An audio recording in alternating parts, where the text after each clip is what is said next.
Let's slow this way down. When people hear the opening of Genesis, they often hear it as a claim about how the universe was physically made, as if the text is trying to compete with cosmology, as if it's offering a primitive explanation of matter. But that's not actually where the text places its weight. Genesis isn't primarily concerned with materials. It's concerned with orientation, with how something becomes understandable at all. So instead of asking how the universe started, I want to ask a quieter question. How does meaning begin? Because whether you're religious, spiritual, scientific, or none of the above, your life depends on meaning. And when meaning collapses, everything else follows. Genesis begins in a state that can't yet be lived inside. The earth is described as tohu vavohu. That phrase doesn't mean evil. It doesn't even mean bad. It means undifferentiated, unformed, a state where nothing has a clear place yet, a world you can't navigate. There is darkness over the deep. There are waters without boundary or edge, nothing to stand on, nothing to locate yourself against. This isn't chaos as destruction. It's chaos as lack of distinction. And hovering over all of this is not construction, not command, not force. The text says the Spirit hovers. Creation begins with attention.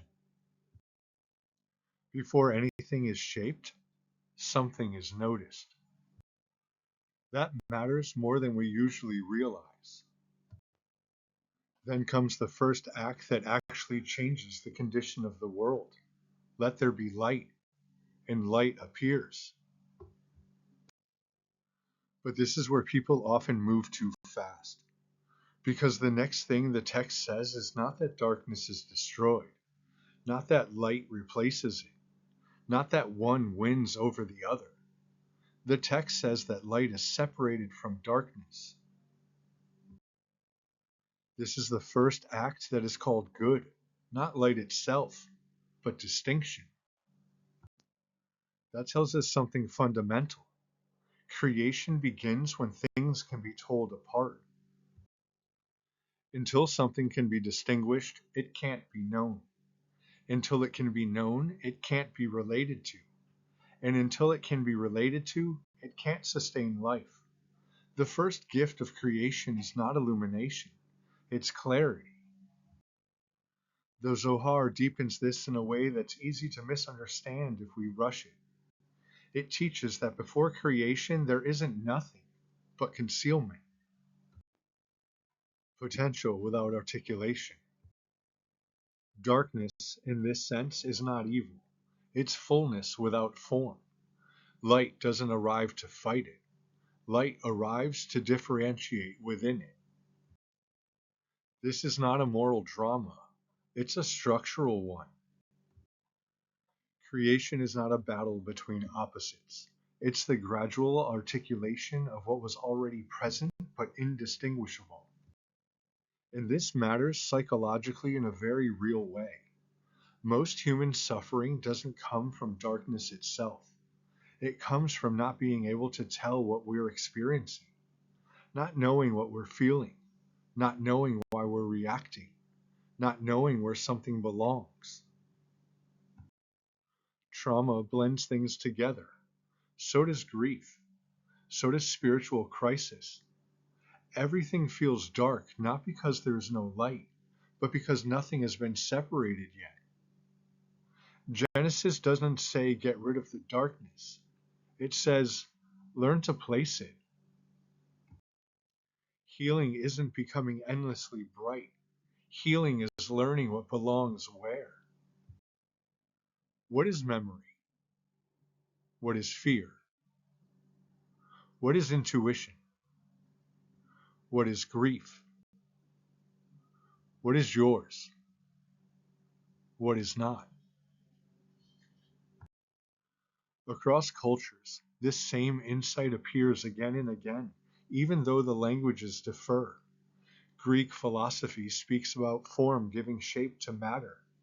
Indian texts speak about the manifest emerging from the unmanifest. Hermetic teachings describe correspondence between inner and outer order.